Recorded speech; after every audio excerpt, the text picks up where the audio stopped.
The Smiling Man story has left viewers haunted by nightmares. Tonight, we're reconstructing the complete story of the Smiling Man, from the first encounter on a quiet street to the final confrontation that exposes the fragile barrier between normalcy and terror. We'll examine whether this figure represents a supernatural presence or a human predator, and why this distinction might be the most frightening aspect of all. What would you do if a stranger's smile became the source of your deepest nightmares? Tonight, we witness a normal walk transform into a lifetime of terror. The city streets lay empty under the pale glow of streetlights as James made his way home. His footsteps echoed against concrete, the familiar urban landscape offering the comfort of routine. He'd walked this path countless times before, an ordinary man in an ordinary setting, feeling completely at ease in the stillness of night. The sense of security wrapped around him like an invisible cloak, the way it does for all of us who believe the familiar can never harm us.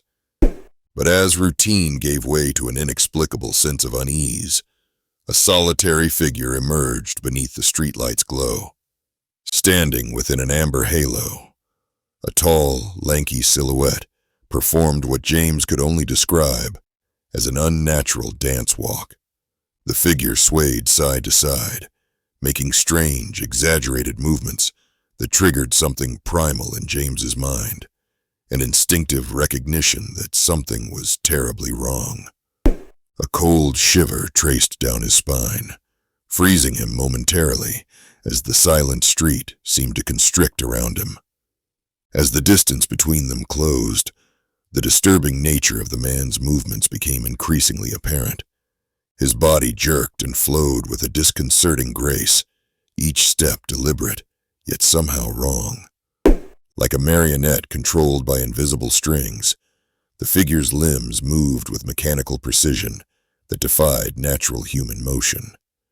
James felt his heart hammering against his ribs, each thud reverberating through his chest as danger signals flared in his mind.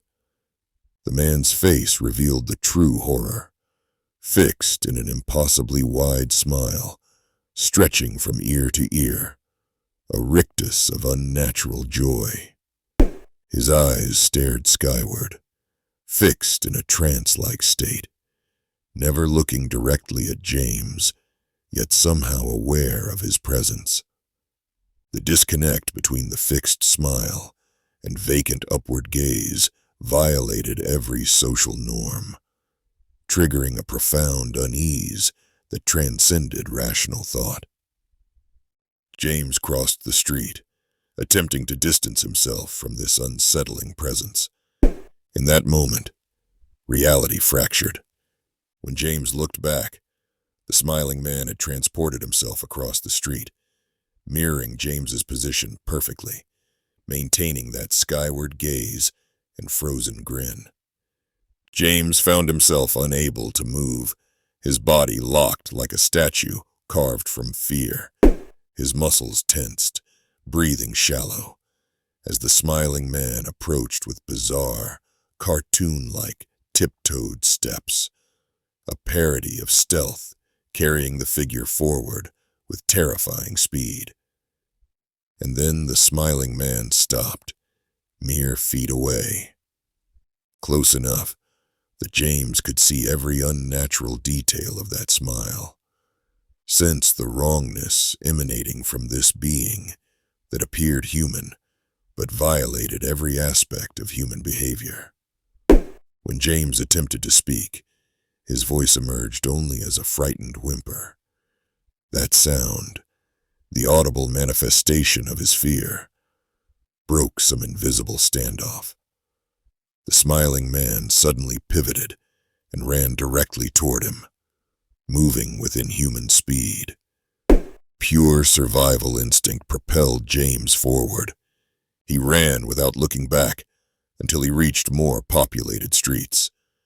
When he finally turned around, the Smiling Man had vanished, present one moment, gone the next. leaving only the echo of that frozen smile in James's mind. The physical encounter ended, but the psychological aftermath had just begun. The urban landscape James once navigated with casual confidence transformed into a potential hiding place for horrors beyond understanding. Every shadow concealed threats. Every stranger became a potential vessel for that unnatural smile. Have you ever felt that haunting shiver when night falls? That primal sense that something watches from just beyond the light? The most haunting aspect of the smiling man isn't about determining his nature, supernatural entity or disturbed human. It's how he transforms our everyday surroundings into stages for horror. This urban legend's enduring power lies in how it burrows into our psyche. Horror stories set in familiar locations create lingering fear by blurring reality and fiction. Our neighborhoods, like threads in a tapestry slowly unraveling, become hunting grounds for nightmares. Tonight, as you walk beneath streetlights along familiar paths, that awareness might creep in. The safety you've always assumed is merely an illusion, a comfort we cling to while pretending the darkness doesn't whisper. Will you ever again see your familiar streets in the same light?